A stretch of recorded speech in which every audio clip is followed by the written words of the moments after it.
பிஸ்மில்லாஹிர்ரஹ்மானிர்ரஹீம்.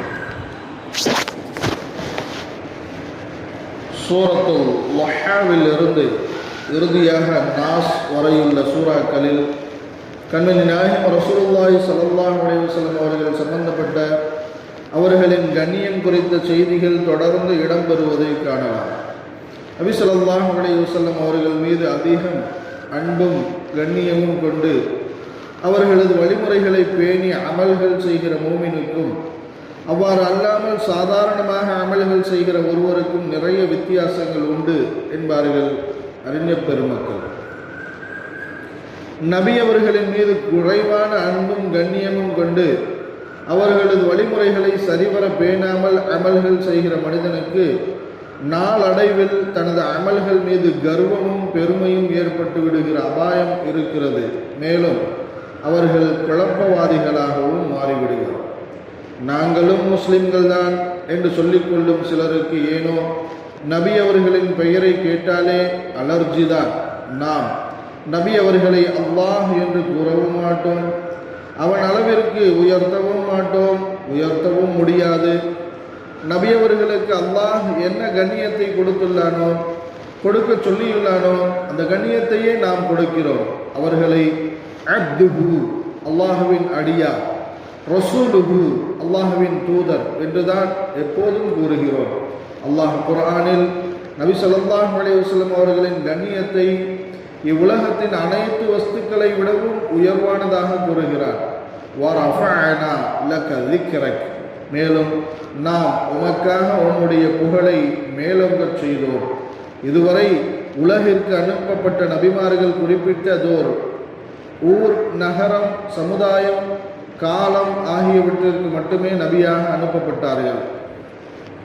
ஆனால் நமது நபி முஹம்மது ஸல்லல்லாஹு அலைஹி வஸல்லம் அவர்கள் மட்டுமே இவ்வுலகம் முழுமைக்குமான, இவ்வுலகம் முடிகிற காலம் வரையிலுமான மனிதர்கள், ஜின்கள் யாவருக்குமான நபியாக அனுப்பப்பட்டார்கள்.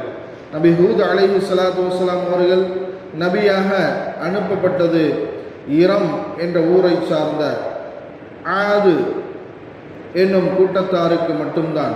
வைலா ஆதின் அஹாஹும் ஹூதா, ஆது சமூகத்தாரிடம் அவர்களுடைய சகோதரர் ஹூதை நாம் தூதராக அனுப்பி வைத்தோம்.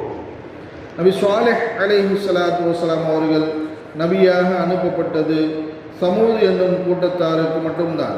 வைலா சமூத் அஹாஹும் ஸாலிஹா, சமூத் கூட்டத்தினர்பால் அவர்கள் சகோதரர் சாலிஹை நாம் தூதராக அனுப்பினோம். நபி ஷுஐப் அலைஹி ஸலாத்து வஸலாம் அவர்கள் நபியாக அனுப்பப்பட்டது மதியன் என்னும் ஊர்வாசிகளுக்கு மட்டுமே. வைலா மதியன் அஹாஹும் ஷுஐபா, மதியன் நகரத்தில் உள்ளவர்களுக்கு அவர்களுடைய சகோதரராகிய ஷுஐபை நாம் தூதராக அனுப்பி வைத்தோம்.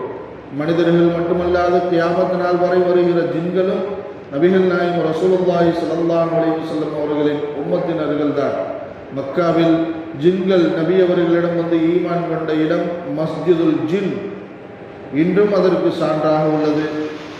உலுல் அஸ்ம் என்னும் சிறப்பு தகுதியுடைய கொள்கை உறுதி கொண்ட பெரும் போராட்டங்களை சந்தித்த 5 நபிமார்களில் நமது நாயகம் ரசூலுல்லாஹி ஸல்லல்லாஹு அலைஹி வஸல்லம் அவர்கள் முத்தாய்ப்பானவர்கள். மற்ற 4 நபி நூஹ் அலைஹிஸ்ஸலாம், நபி இப்ராஹிம் அலைஹிஸ்ஸலாம், நபி மூசா அலைஹிஸ்ஸலாம், நபி ஈசா அலைஹிஸ்ஸலாம் ஆகியோர் ஆவார். மற்ற 4 நபிமார்களுக்கும் அவர்கள் வாழ்ந்த காலத்திலேயே அவர்களுக்கான துணை நபிமார்களை அல்லாஹ் அனுப்பி வைத்தார். நூஹ் நபியுடன் நபி சாம் அலைஹிஸ்ஸலாம், இப்ராஹிம் நபியிடம் நபி லூத் அலைஹிஸ்ஸலாம், நபி இஸ்ஹாக் அலைஹிஸ்ஸலாம், நபி இஸ்மாயில் அலைஹிஸ்ஸலாம், மூசா நபியுடன் நபி ஹாரூன் அலைஹிஸ்ஸலாம், ஈசா நபியுடன் நபி யஹ்யா அலைஹிஸ்ஸலாம் ஆகியோர் நபிமார்களாக அனுப்பி வைக்கப்பட்டிருந்தார்கள். அவர்கள் அந்த நபிமார்களின் காரியங்களில் அவர்களுக்கு உறுதுணையாக இருந்தார்கள். ஆனால் நமது நபி முஹம்மது ஸல்லல்லாஹு அலைஹி வஸல்லம் அவர்களுக்கு எந்த துணை நபியும் கிடையாது. மேலும் அவர்கள் கூறுகிறார்கள், வலவ் கான மூஸா ஹய்யம் மா வஸஅஹு இல்லா இத்திபாஅ, நபி மூசா அலைஹிஸ்ஸலாம் அவர்கள் இப்போது உயிருடன் இருந்திருந்தால் அவர்களும் என்னைத்தான் நபியாக பின்பற்றி இருக்க வேண்டும். அதை தவிர அவர்களுக்கு வேறு வழி இல்லை. நபி ஸல்லல்லாஹு அலைஹி வஸல்லம் அவர்களின் வருகை அல்லாஹ்வால் இந்த உம்மத்திற்கு செய்யப்பட்ட உபகாரமாகும்.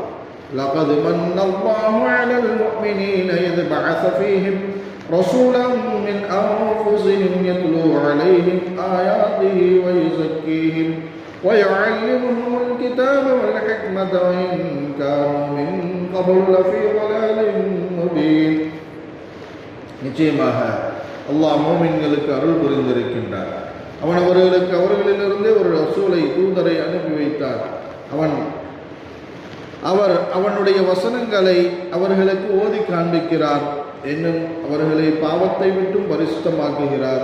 மேலும் அவர்களுக்கு வேதத்தையும் ஞானத்தையும் கற்றுக் கொடுக்கின்றார். அவர்களோ நிச்சயமாக இதற்கு முன் பகிரங்கமான வழிகேட்டிலேயே இருந்தனர். நபி அவர்கள் இந்த உம்மத்திற்கான அருளாக இருக்கிறார்கள். வமா அரசல்னாக இல்லா ரஹ்மத்தல் லில் ஆலமீன். நபியே, நாம் உம்மை அகிலத்தாருக்கெல்லாம் ரஹ்மத்தாக ஒரு அருட்கொடையாக வேண்டி அனுப்பவில்லை. பல இடங்களில் அல்லாஹ் தனது பெயருடன் நபி அவர்களின் பெயரை இணைத்து வைத்தான்.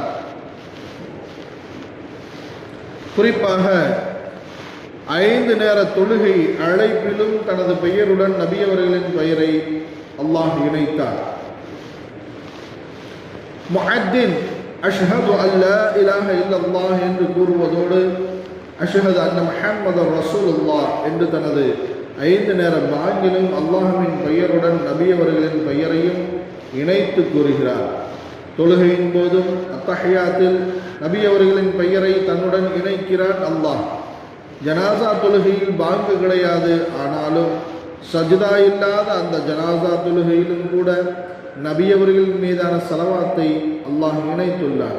நபி ஸல்லல்லாஹு அலைஹி வஸல்லம் அவர்கள் பிறந்த ஊர், மறைந்த ஊர் என அவர்களின் தொடர்புள்ள எல்லாவற்றையுமே பாக்கியமானவையாக, சிறப்பிற்குரியவையாக அல்லாஹ் ஆக்கியுள்ளார். மதீனாவின் பழைய பெயர் யஸ்ரிப், பொருள் நாசம் என்றிருந்தது. நபி அவர்களின் வருகைக்கு பின் அது ஒளி பொருந்தியதாக, பரக்கத் நிறைந்த பூமியாக மாறியது. மதீனாவின் ஒவ்வொரு தெருக்களையும் அல்லாஹ் மலக்குகளை கொண்டு பாதுகாக்கிறார். நபி அவர்களின் விருப்பப்படியே அல்லாஹ் கிப்லாவை பைத்துல் முகத்தஸிலிருந்து காபாவின் பக்கம் திருப்பினார். قَدْ نَرَى تَقَلُّبَ وَجْهِكَ فِي السَّمَاءِ فَلَنُوَلِّيَنَّكَ قِبْلَةً تَرْضَاهَا. நபியே, நாம் ஒரு முகம் அடிக்கடி வானத்தை நோக்கி காண்கிறோம். எனவே நீர் விரும்பும் கிப்லாவின் பக்கம் உம்மை திடமாக திருப்பி விடுகிறோம். ஒருவர் மரணமடைந்து அவரை கபரில் வைக்கப்பட்ட பிறகு கேட்கப்படுகிற கேள்விகளில் ஒன்று நபிகள் நாயகம் ரசூலுல்லாஹி ஸல்லல்லாஹு அலைஹி வஸல்லம் அவர்களை காட்டப்பட்டு, இவர்கள் யார் என்று கூறு, இவர்கள் விஷயத்தில் உனது நம்பிக்கை என்ன என்று கேட்கப்படும். யார் பரிசுத்த மோமின்களாக இவ்வுலகில் வாழ்ந்தார்களோ இவர்கள்தான் எங்களது நபி முஹம்மது ஸல்லல்லாஹு அலைஹி வஸல்லம் ஆவார்கள். அல்லாஹ்விடமிருந்து அத்தாட்சிகளையும் நேர்வழியையும் எங்களிடம் கொண்டு வந்தார்கள் என்று சரியான பதிலை கூறுவார்கள். அல்லாஹ் திருக்குர்ஆனில் நபி இப்ராஹிம் அலைஹிஸ்ஸலாம் அவர்களின் அர்ப்பணிப்பையும், நபி தாவூத் அலைஹிஸ்ஸலாம் அவர்களின் ஆற்றலையும், நபி சுலைமான் அலைஹிஸ்ஸலாம் அவர்களின் ஆதிக்க நிலையையும், நபி மூசா அலைஹிஸ்ஸலாம் அவர்களின் துணுவையும் கூறுகிறார். ஆனால் அனைத்து நபிமார்களின் அருங்குணங்களையும் ஒருங்கே பெற்றிருந்த அண்ணல் நபி ஸல்லல்லாஹு அலைஹி வஸல்லம் அவர்களை பற்றி கூறுமிடத்து அவர்களது உயர்ந்த பண்பாட்டையும் நற்குணத்தையும் குறிப்பிட்டு பாராட்டுகிறார். وَإِنَّكَ لَعَلَى خُلُقٍ عَظِيمٍ. நபியே, நிச்சயமாக நீர் மிக உயர்ந்த மகத்தான நற்குணம் உடையவராக இருக்கின்றீர்.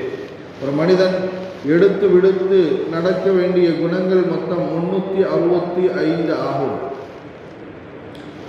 நவரத்துன் நஈமி ஃபி மகாரிமி அஃலாக்கி, ரசூலுல் கரீம் என்ற பெயரில் 15 பாகங்களுடைய கிதாப் ஒன்று உண்டு. மாபெரும் அறிஞர்கள் 15 பேர் சேர்ந்து இதனை தொகுத்துள்ளார்கள். இதில் நபிகள் நாயகம் ரசூலுல்லாஹி ஸல்லல்லாஹு அலைஹி வஸல்லம் அவர்களிடம் இந்த 365 குணங்களும் இருந்ததற்கான சான்றுகள் ஆதாரங்களோடு பதிவு செய்யப்பட்டுள்ளன. நபி அவர்கள் நமக்கு வாழ்ந்து காட்டி கற்றுத்தந்த அந்த நற்குணங்களை எடுத்து நடப்பதற்கு நாம் முயற்சிக்க வேண்டும். நபி அவர்கள் கூறுகையில், இன்னமா புஇஸ்து லிஉதம்மம மகாரிமல் அஹ்லாகி, நற்குணங்கள் அனைத்தையும் பரிபூரணப்படுத்தி காட்டுவதற்காகவே, அதனை நானும் செய்து உங்களுக்கும் கற்றுக் கொடுப்பதற்காகவே நான் நபியாக அனுப்பப்பட்டேன் என்று கூறுகிறார்கள். நபி அவர்களின் நற்குணங்களால் தான் உலகில் இஸ்லாம் விரிந்து பரவியது. நாம் இன்று அந்த நற்குணங்களுடன் நடந்து கொள்கிறோமா?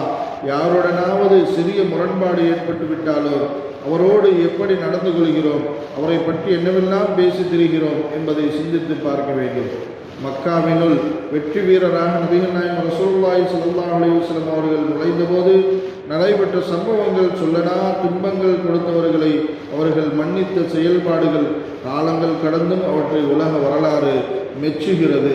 அந்த குணங்கள் ஏன் இன்று நம்மிடம் இல்லை? மக்கா வாழ்க்கையில் முஸ்லிம்களை கேலி செய்தவர்கள், ஊர் விளக்கம் செய்து வைத்தவர்கள், சித்திரவதை செய்தவர்கள், கொடூரமாக கொலைகள் செய்தவர்கள் என எண்ணற்ற மக்காவாசிகள் அன்றைய நாளில் கூடியிருந்தார்கள்.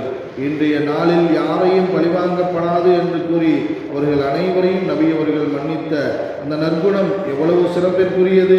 அன்றைய நாளின் முடிவில் கபரிலிருந்து கூட்டமாக எழுந்து வருபவர்களைப் போல அனைத்து மக்களும் சேர்ந்து வந்து கூட்டம் கூட்டமாக இஸ்லாத்தில் இணைந்தார்கள் என்கிறார்கள் அபூ ஹுரைரா ரலியல்லாஹு அன்ஹு அவர்கள்.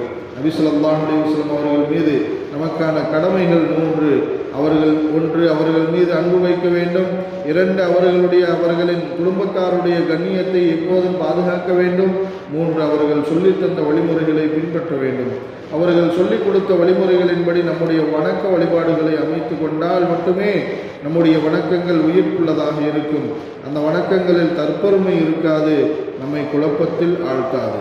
உத்தமமான நபிகள் நாதர் ஸல்லல்லாஹு அலைஹி வஸல்லம் அவர்களை அன்பு கொண்டு உரிய கண்ணியம் கொடுத்து அவர்களை வழிமுறைகளை பின்பற்றி வாழக்கூடிய நல்லடியார்களாக அல்லாஹ் நம்மையும் ஆக்கி அருள் புரிவானாக.